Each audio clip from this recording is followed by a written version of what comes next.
I saw something today I should never have seen. My own son, Marcus, the man I raised with so much love, rifling through my documents like a thief in my own home. And the worst part is he doesn't know I saw him. He doesn't know the security camera I sent to be repaired is working perfectly again. It all started 3 days ago when I called the technician to fix the surveillance system. It had been broken for weeks and I felt vulnerable. A 68-year-old woman living alone after Marcus and his wife Angelica insisted on moving in with me to take better care of me. How bitterly ironic. I completely forgot to mention to them that I'd hired someone for the repair. I was so used to them controlling every aspect of my life that it simply slipped my mind. But thank God it did, because otherwise I would have discovered the truth too late. This morning, after Marcus supposedly left for a job interview and Angelica went to the grocery store, I decided to check if the cameras were working on my phone. The app the technician had installed let me see the whole house in real time. At first, I thought about testing it later, but something urged me to do it immediately. I tapped the screen and there they were, crystal clear images of my living room. My heart stopped. Marcus and Angelica hadn't gone anywhere. They were right there in my living room with all my documents scattered across the coffee table, as if it were their personal office. Marcus held my folder of important papers, the one I always kept locked in my bedroom desk. Angelica held papers, examining them one by one in the light from the window. They moved with the familiarity of people who had done this before. "Where's the original deed?" I heard Angelica's voice through the camera's audio. Her tone was cold, calculating. "Albert told us he specifically needs the original document to make the forgery believable." Albert. That name sent a chill down my spine. He was a lawyer Marcus had met at some bar. A shady-looking guy who had always given me a bad feeling. Now I understood why. "It has to be here," Marcus replied, his voice heavy with frustration.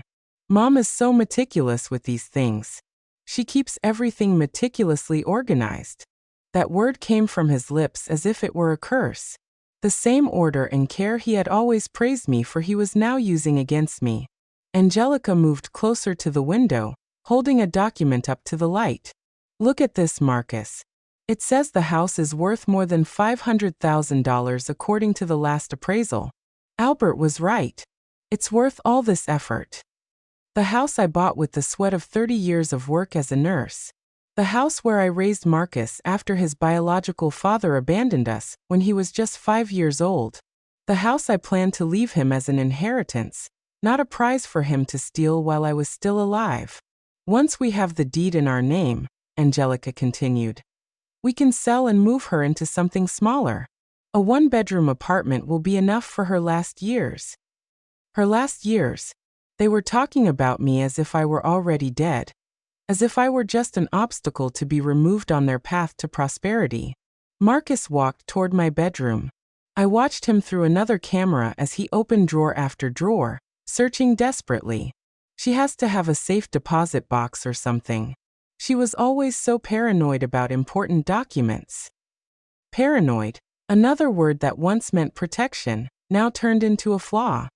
He came back to the living room with empty hands and a face flushed with frustration. Angelica was waiting, arms crossed, clearly annoyed by the delay. "Albert gave us until Friday to get the original deed," she told him. "Without it, he can't do the job. And without the job, we'll keep living on the crumbs your mother gives us." Crumbs. She called the $700 a month I gave them for their personal expenses crumbs. Money I took from my modest pension to keep the peace in the house.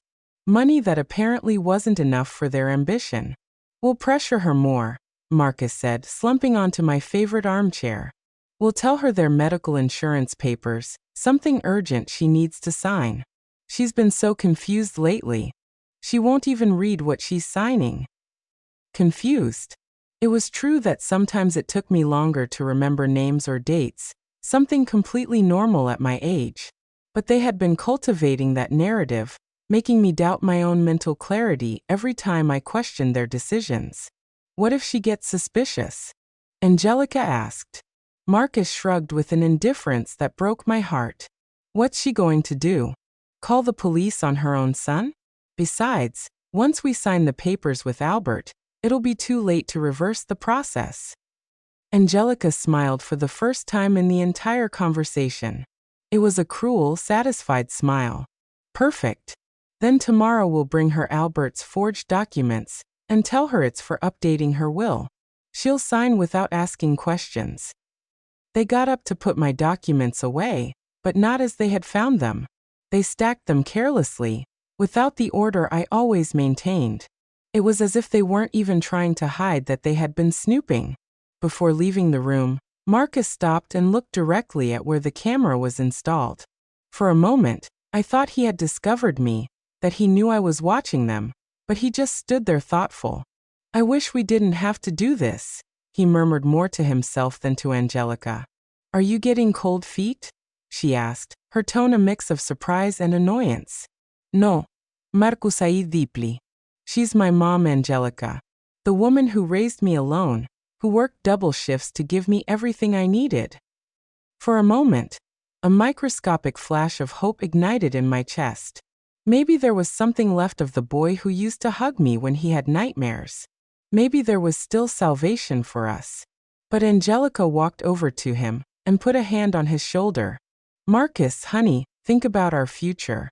Think about the kids we want to have. Are we going to depend on an old woman who gets more senile every day? This house is our chance to be independent, to build something of our own. And just like that, with those venomous words, the last vestige of my good son disappeared.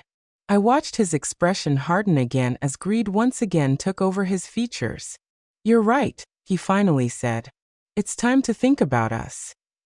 They left the room, and I stayed there, sitting in the kitchen, watching my phone screen as if it were a horror movie.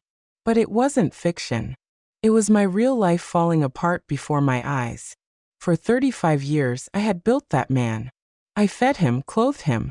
I educated him, comforted him in his failures, and celebrated his triumphs. I worked until I was exhausted to pay for his college. I gave up rebuilding my own romantic life to focus on him. And now my greatest creation had become my greatest betrayal. But there was something Marcus and Angelica didn't know, something that would turn them from hunters into prey without them even realizing it.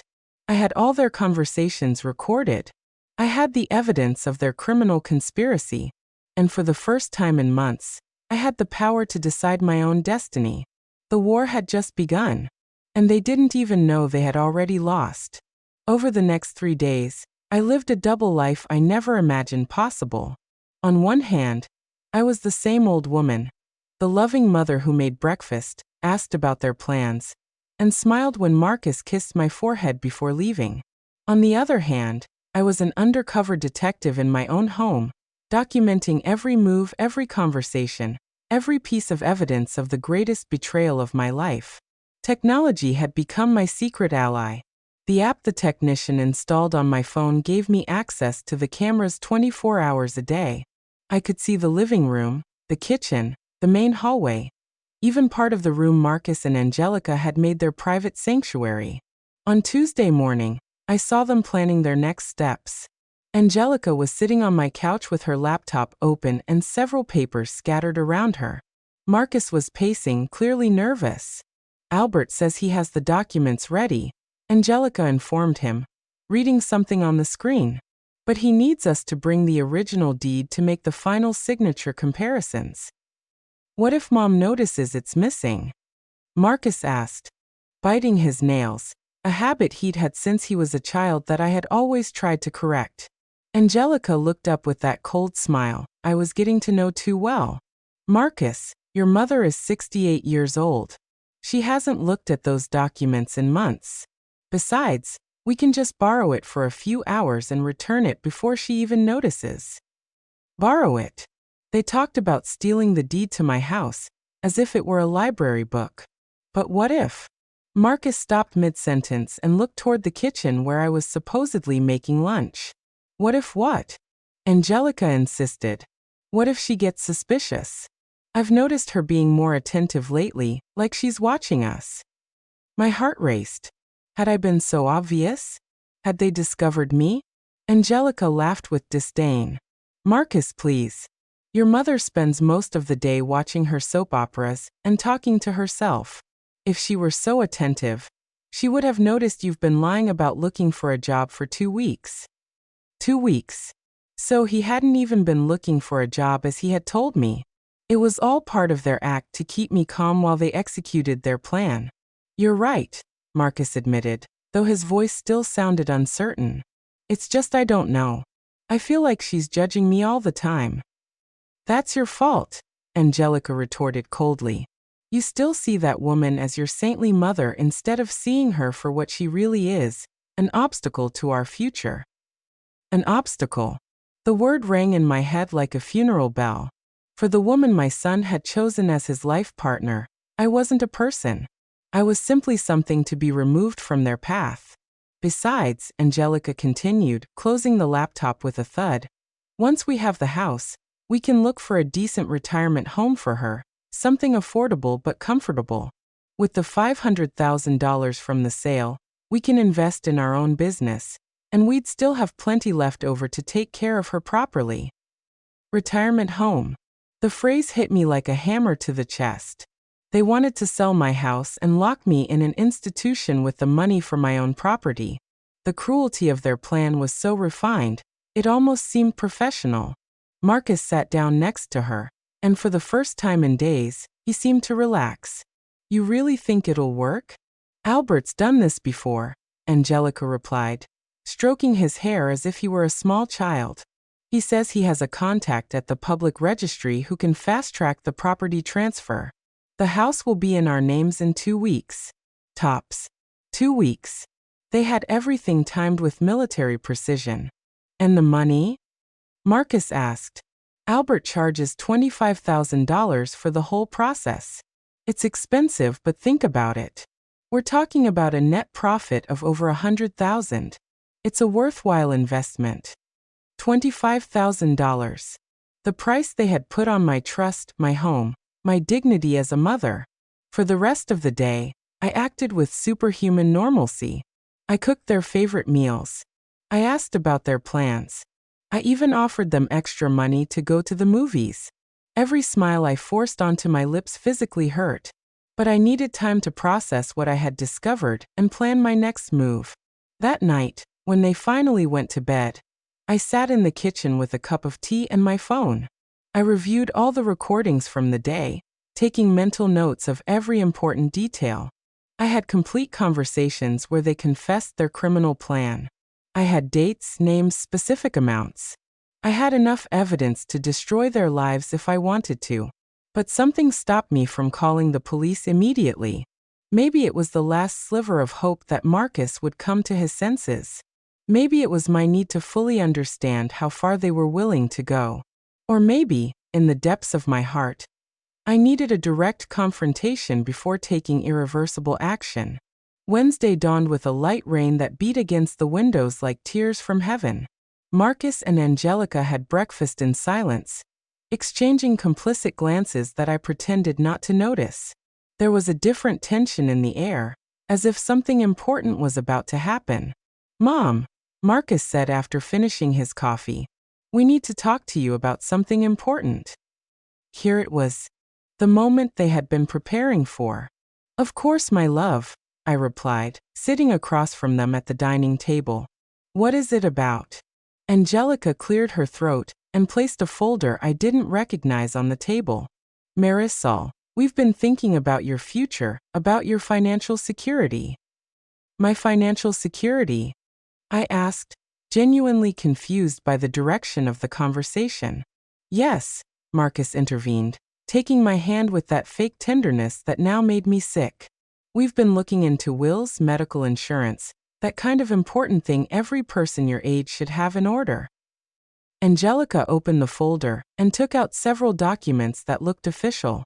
A lawyer friend of Marcus helped us prepare some papers to update all your legal documentation. They're standard forms, nothing complicated. Albert. It had to be him who had prepared those fraudulent documents. What kind of documents? I asked, feigning the naivety they expected from me. Basically, it's to ensure that if anything happens to you, Marcus explained. Both your will and the ownership of the house are legally in order. It also includes an authorization for us to handle your medical and financial affairs if you ever can't do it yourself. Authorization to handle my affairs. They wanted me to sign over a complete power of attorney over my life. It's for your own good, Marisol, Angelica added in a syrupy voice. Imagine if you had an accident or a serious illness. Without these papers, Marcus couldn't help you with anything legal. They handed me the documents, and I could see they were full of complicated legal terms, entire paragraphs in small print that were intentionally difficult to read and understand. But I managed to make out a few key words. Transfer, assignment of rights, irrevocable power.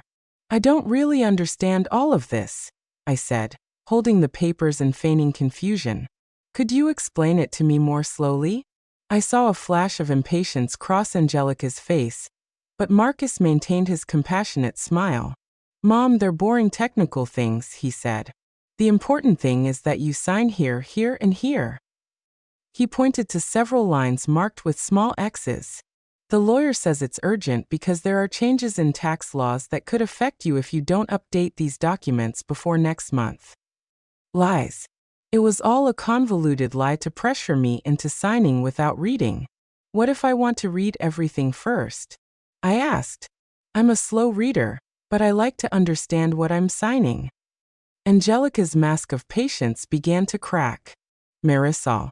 It's over 20 pages of legal jargon. It would take you days to fully understand. And as Marcus said, it's urgent. Besides, Marcus added, we trust that the lawyer did everything correctly. He's a very respected professional. Respected? Albert, the man who, by their own words, had done this kind of fraud before. Well, I finally said, putting the papers on the table. Let me think about it until tomorrow. It's a very important decision, and I want to be sure. The silence that followed was so thick you could cut it with a knife. Marcus and Angelica exchanged a look of alarm they tried to hide. Mom, Marcus said, his voice taking on a firmer tone. We really need you to sign today. The lawyer gave us an appointment for early tomorrow. And if we don't bring the signed documents, we'll lose the opportunity. What opportunity? I asked. Angelica leaned forward, her patience finally exhausted. The opportunity to protect you legally, Marisol. Don't you trust us? Don't you trust your own son? There it was. The emotional manipulation they had been saving as their final card, turning my caution into a matter of family trust. Of course I trust you, I lied, picking up the pen Marcus had placed next to the documents. I just wanted to be sure. I watched them immediately relax. Their faces lit up with a mix of relief and triumphant anticipation. They thought they had won. I held the pen over the first signature line and stopped. You know what? I'm going to call my doctor first to ask if this could affect my medical insurance. Mom, Marcus exploded, completely losing his composure for the first time. You don't need to call anyone. Just sign the damn papers. The shout echoed through the house like a gunshot. In that moment, I knew I had gone too far. I couldn't keep pretending. The war had officially begun. Marcus' shout still rang in my ears when I saw his true face for the first time in years. There was no longer a mask of a loving son, no fake smiles, no sweet words. Only a man who was desperate and furious because his victim was resisting being devoured. Marcus, I whispered, dropping the pen on the table. Why are you yelling at me? He immediately realized his mistake. I watched as he tried to recompose his facade as he struggled to regain control of the situation. But it was too late. The beast had shown its fangs. I'm sorry, Mom, he said, running his hands through his hair. I've just been so stressed lately. The financial situation, the job hunt, it's all overwhelming. Angelica put a hand on his arm in a gesture that seemed reassuring, but I knew was a silent warning to control his temper. What Marcus means, she intervened in a calm voice, is that these legal procedures are very stressful for everyone. That's why it's better to get it over with and not prolong it unnecessarily. Unnecessarily, as if my caution were a senile whim, and not the basic survival instinct of a woman who had just discovered that her own family was betraying her. I understand you're stressed, I said, getting up from the table. But I'm not signing anything until I'm completely sure what it means. I'm old, not an idiot. The words came out of my mouth with more force than I had used in months. I saw both of them stand still, surprised by my sudden firmness. Nobody said you were an idiot, Marcus murmured. But his tone had a dangerous edge. Then don't treat me like one, I replied. These documents are staying here until I decide what to do with them. I took the papers from the table and put them in the first kitchen drawer I found. It was a symbolic gesture, of course, but I needed to show them I still had control over my own life. Marcus and Angelica stayed at the dining table, whispering so low I couldn't hear them. I retreated to my room under the pretense of taking a nap, but in reality, I wanted to review the recordings of the conversation I had just had. From the privacy of my locked room, I opened the app on my phone. There they were, still sitting in my dining room, but now they were talking in hushed, agitated tones. This isn't going according to plan, Angelica said, clearly upset. She was supposed to sign without asking questions. She's been more suspicious lately, Marcus replied. Like she suspects something. Did you tell anyone about our plan? Of course not. I'm not stupid. Angelica was pensive for a moment, drumming her fingers on the table. We need to change our strategy. If she won't sign the easy way, we'll have to pressure her another way. What do you propose? Your mother depends on us financially for a lot of things, doesn't she? Private medical services, big grocery runs, extra expenses. Yeah, but her pension covers the basics. Exactly the basics. Angelica smiled with malice. What would happen if those extra expenses suddenly disappeared? If she had to live solely on her pension? Marcus frowned, not fully understanding where the conversation was going. Think about it, she continued. Without our financial support, she'd have to cancel her private medical insurance, depend solely on the public system. Without our car, she'd have to take public transport or expensive taxis. Without our help with the shopping, she'd have to carry heavy bags all by herself. The perversity of their plan began to take shape before my eyes. They wanted to create an artificial crisis in my life, to force me to become completely dependent on them. It's brilliant, Marcus admitted. And the pride in his voice made me feel sick. If we pressure her financially, she'll have no choice but to sign the documents to ensure our continued support. Exactly. And if she resists, we just tell her we can't afford to help her because we don't have stable jobs. That we need legal certainty about our shared future to justify that emotional and financial investment. Investment. They talked about taking care of their mother, as if it were a business with an expected return on capital. How long do you think she'll hold out? Marcus asked. A 68-year-old woman accustomed to a certain level of comfort, suddenly facing severe economic restrictions. Angelica shrugged. 2 weeks tops. 2 weeks. The same deadline they had mentioned earlier to complete the legal fraud. They got up from the table and went to their room. I heard them discussing the specific details of their economic pressure plan. They would cancel my supplemental medical insurance that very day. They would deny me use of the car for my doctor's appointments. They would stop doing the grocery shopping that required carrying heavy bags. It was a plan of economic abuse designed to break my psychological resistance. And the most terrifying part was how well thought out it was. They knew exactly what my vulnerable points were and how to attack them methodically. That afternoon, while I pretended to watch TV in the living room, I watched them execute the first phase of their new strategy. Marcus called the insurance company. Yes, I want to cancel Marisol Jones's supplemental policy, I heard him say into the phone. Effective immediately. Correct. I'm her son and I have legal power for these transactions. Lie. He had no legal power over my affairs, but apparently the company didn't verify that information.